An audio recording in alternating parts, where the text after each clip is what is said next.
Hello दोस्तों, मेरा नाम संजय है और मैं यहाँ आप लोगों के सामने फिर से उपस्थित हूँ झारखंड की कुछ जानकारी लेकर। तो मैं इस वीडियो में आप लोगों को झारखंड का ज्योग्राफी के बारे में बतलाऊंगा, जो कि पार्ट 1 होगा। और मैं आपको बतला देना चाहूँ कि ये सारी जानकारियाँ जो हैं वो झारखंड की जो संस्था हैं जेपीएससी और जेएसएससी, इन दो संस्थाओं द्वारा जो एग्ज़ाम कंडक्ट कराए जाते हैं उसके लिए बहुत ही यूजफुल है। झारखंड के और भी एग्ज़ाम्स हैं जिसमें ये सारी जानकारियाँ बहुत ही महत्वपूर्ण हैं जिसके लिए ये जो वीडियो है वो मैं हिंदी और इंग्लिश दोनों में रखा हूँ, ताकि वो स्टूडेंट्स जो हिंदी में परीक्षा की तैयारी कर रहे हैं या फिर वो स्टूडेंट्स जो इंग्लिश में तैयारी कर रहे हैं, वो दोनों तरह के स्टूडेंट्स के लिए ये वीडियो जो है वो मददगार होगा। मैं आपसे रिक्वेस्ट करता हूँ कि आप इस चैनल को लाइक करें, शेयर करें, सब्सक्राइब करें, अपने दोस्तों को भी बतलाएं ताकि वो भी इस वीडियो का फ़ायदा ले सकें। मैंने इससे पहले भी कुछ वीडियोस अपलोड किए हैं और उन सारे वीडियोस के लिंक मैं इस जो वीडियो होगा उसका नीचे डिस्क्रिप्शन में दे दूंगा, ताकि आपको कोई भी परेशानी हो मेरे दूसरे वीडियो को देखने में तो आप डायरेक्टली उस लिंक को क्लिक करें, वो आपको उस वीडियो तक पहुंचा देगा। तो चलिए हम लोग आगे चलते हैं। ये जो वीडियो है मैं इसमें आप लोगों को झारखंड की जो भौगोलिक विशेषताएं हैं, ज्योग्राफिकल फीचर्स हैं, उसके बारे में बतलाऊंगा। ये जो है वह झारखंड का मैप है, झारखंड का मानचित्र है। और आप यहाँ पर देख सकते हैं कि जो झारखंड है वह 5 राज्यों से घिरा हुआ है। मैंने लाल रंग से जो दिशाएं हैं उसको लिख रखा है, जैसे ईस्ट है, वेस्ट है, नॉर्थ है, साउथ है। और जो हरे रंग से हैं वह हमारे पड़ोसी राज्य हैं। तो इसके पूरब में वेस्ट बंगाल है, छत्तीसगढ़ जो है वो वेस्ट में है, नॉर्थ में बिहार है और साउथ में उड़ीसा है। इसका उत्तरी पश्चिमी भाग जो है उसका कुछ एरिया उत्तर प्रदेश से सीमा साझा करता है। मैं बीच में जो रांची है वहाँ पर एक बिंदु डाला हूँ लाल रंग का, वह यह दिखाता है कि रांची इसका कैपिटल है। और एक छोटा सा बिंदु दुमका के पास रखा हूँ, वो यह दिखाता है कि जो दुमका है वह झारखंड का सब कैपिटल है, उपराजधानी है। आप देख सकते हैं इस मैप के जरिए कि झारखंड का कोई भी भाग समुद्र को नहीं छूता।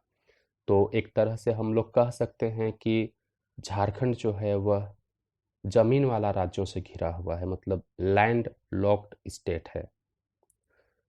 इस मानचित्र को आप देखकर ये भी अनुभव कर सकते हैं कि कौन सा जिला जो है वह किस पड़ोसी राज्य से सीमा साझा करता है, या फिर कौन सा जिला जो है वह किसी भी पड़ोसी राज्य से सीमा साझा नहीं करता।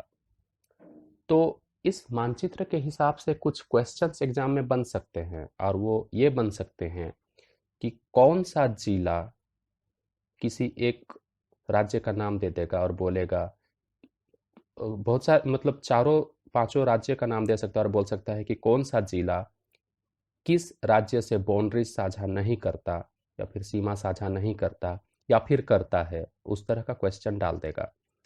यह भी क्वेश्चन डाल सकता है कि कौन सा जिला जो है वह सबसे ज्यादा राज्यों से सीमा साझा करता है।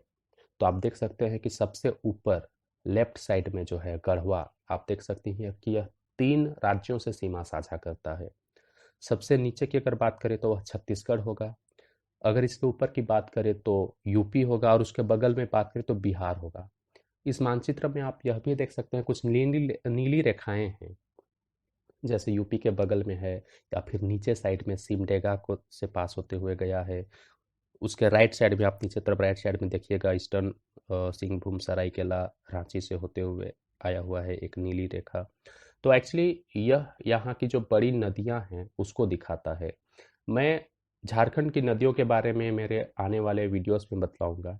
अभी मैं उतना नहीं बतलाऊंगा इस वीडियो में यहाँ की नदियाँ के बारे में, क्योंकि मैं चाहता हूँ कि मैं यहाँ की नदियों के बारे में भी आपको विस्तार से बतलाऊँ, क्योंकि बहुत सारी परीक्षाएं हैं जिसमें यहाँ की नदियों के बारे में, उससे जो जुड़े हुए चीज़ें हैं उसके बारे में सवाल पूछी जाती है। तो चलिए हम लोग आगे चलते हैं। मैं यहाँ पर आप लोगों को थोड़ा सा अक्षांश और देशांतर रेखा जो है, अक्षांश और रेखांश जो है, इंग्लिश में बोले तो लैटिट्यूड एंड लॉन्गिट्यूड जो है, उसके बारे में आपको थोड़ा जानकारी देना चाहूँगा। हमारा जो पृथ्वी है, उसके बीचों बीच एक रेखा खींची हुई है, ईस्ट से वेस्ट की तरफ। आप देखिए यहाँ पर मैंने लाल रंग से भूमध्य रेखा रखा हुआ है, नाम इसका 0 डिग्री पे मैं इसको दिखाया हूँ। इस रेखा के ऊपर उत्तरी गोलार्ध में 90 डिग्री एन जो लिखा हुआ है, एन नॉर्थ के लिए मैं इसको यूज किया हूँ। तो ऊपर की तरफ 0 डिग्री से ऊपर की तरफ 90 काल्पनिक रेखाएं हैं, और इसके नीचे तरफ दक्षिण की तरफ 90 डिग्री साउथ जो है, उस उधर भी 90 काल्पनिक रेखाएं हैं। तो टोटल मिला के 180 काल्पनिक रेखाएं हैं।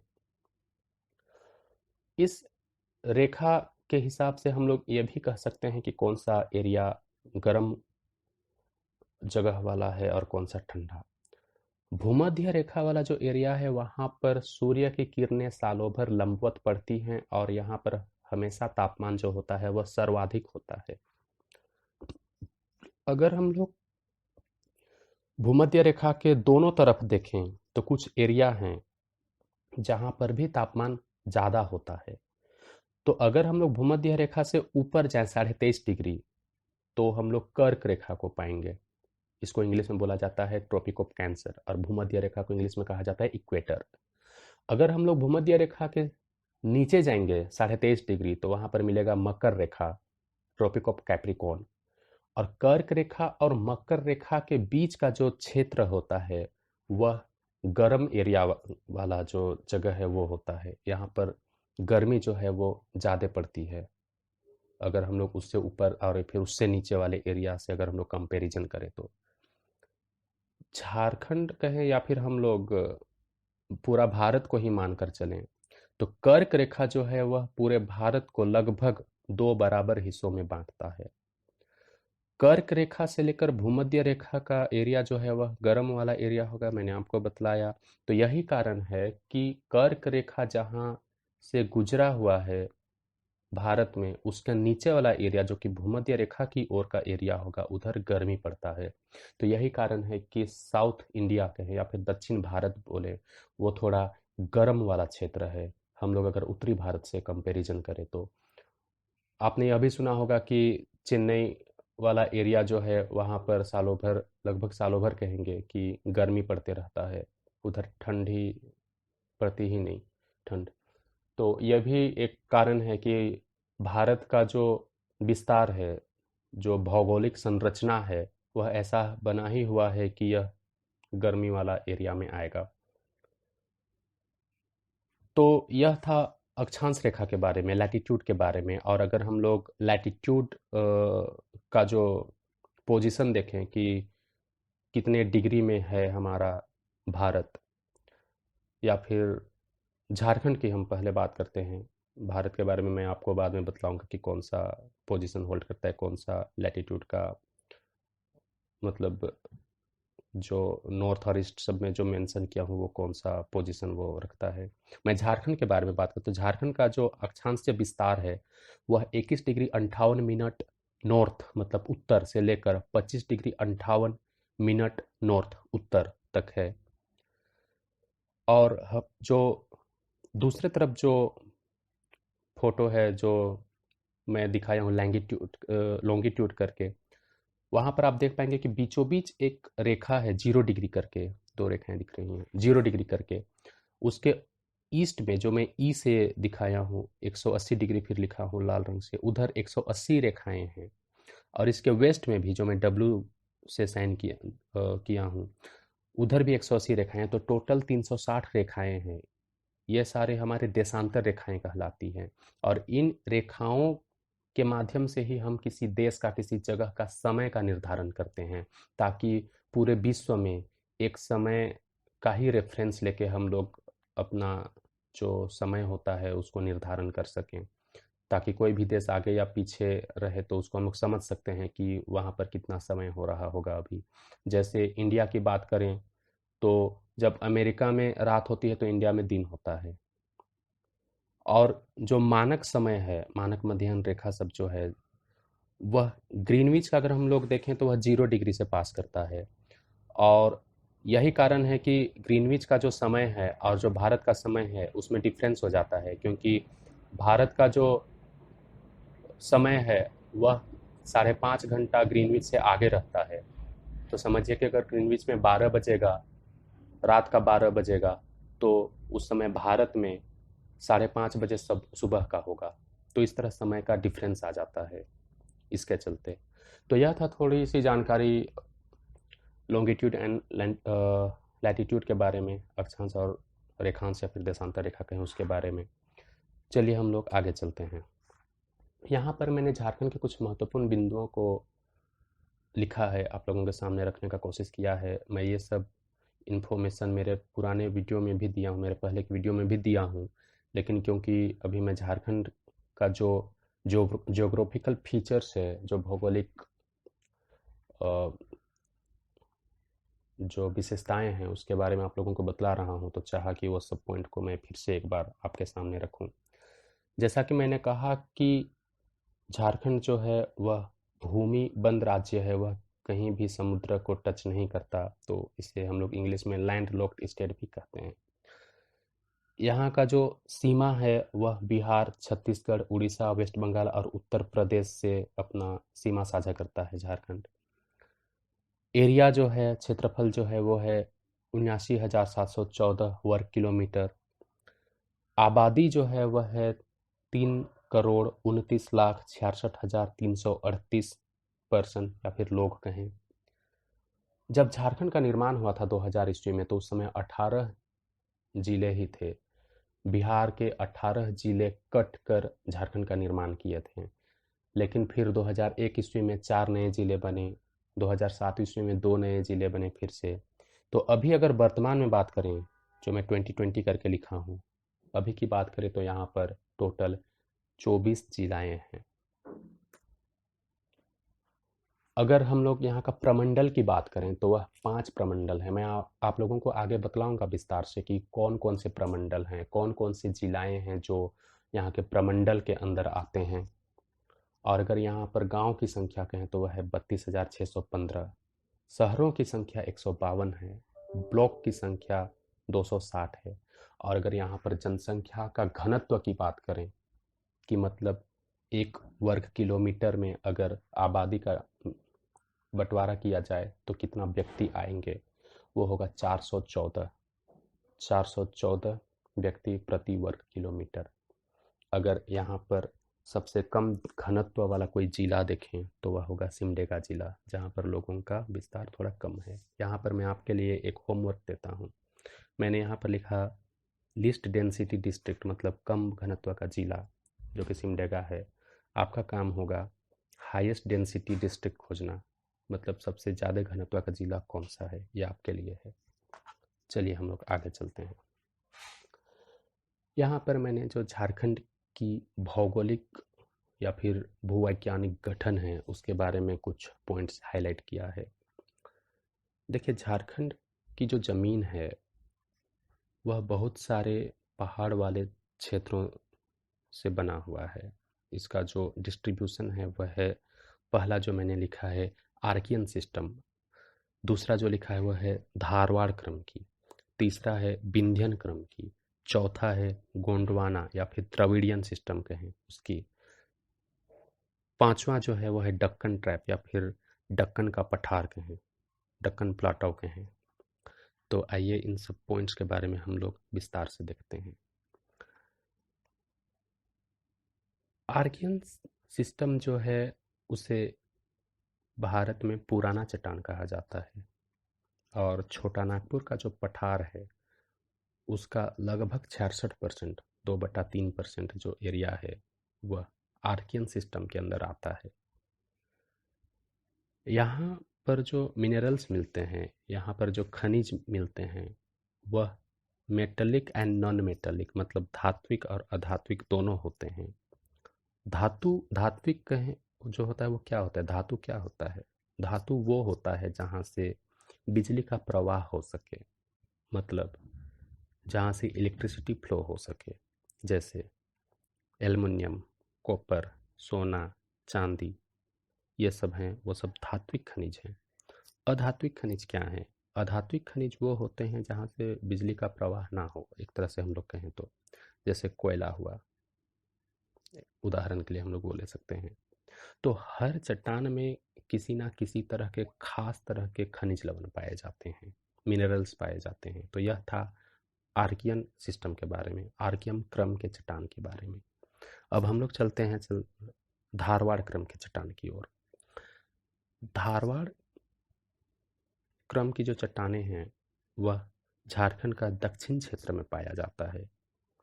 अगर हम लोग कोल्हान एरिया की बात करें तो यह कोल्हान एरिया के ऊपरी भाग में मिलता है और यहाँ पर धात्विक खनिज मिलता है, मेटेलिक मिनरल्स। मैंने आपको बतलाया कि धात्विक खनिज क्या होते हैं।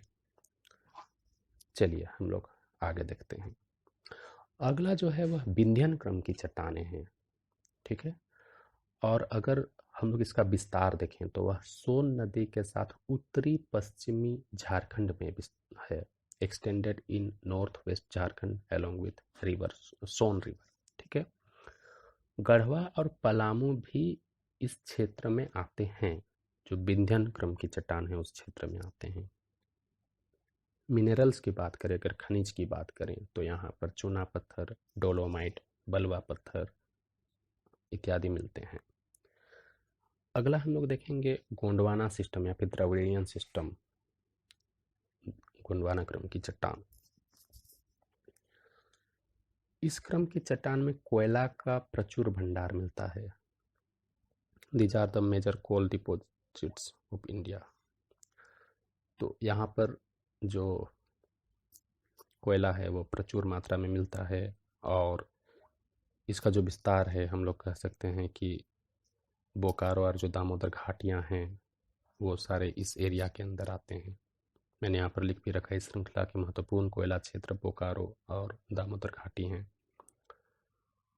अगला है Rajmahal hills in the eastern India is depository of Gondwana rocks. मतलब पूर्वी भारत में राजमहल की जो पहाड़ियाँ हैं वह गोंडवाना चट्टान के निक्षेप हैं। अगला जो मैं पॉइंट यहाँ पर डाला हूँ वह है दक्कन ट्रैप या फिर दक्कन पठार।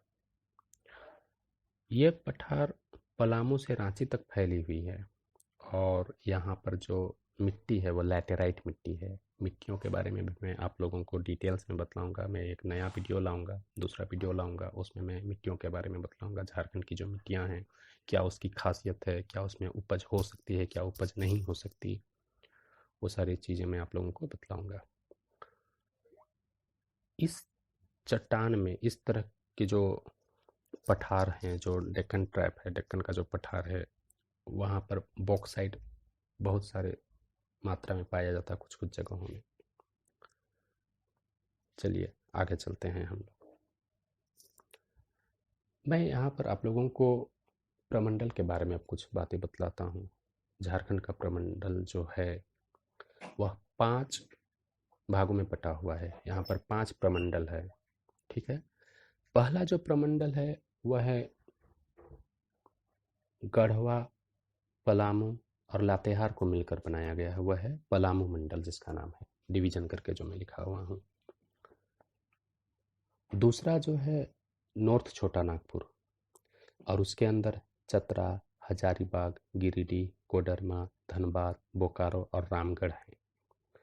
मैं आपको मानचित्र में दिखाऊंगा कि किस तरह प्रमंडल में जिलों का बंटवारा हुआ है। मैं इसके अगले वाले मेरे जो पेज है उसमें मैं दिखलाऊंगा कि कैसे किस जगह पर कौन सा प्रमंडल है और कैसे कैसे वो डिस्ट्रिक्ट को, जो जिलाएं हैं, उसको घेर के रखा है। अगला जो है वह है साउथ छोटा नागपुर प्रमंडल, जो कि रांची, लोहरदगा, गुमला, सिमडेगा और खूंटी को मिलाकर बनाया है।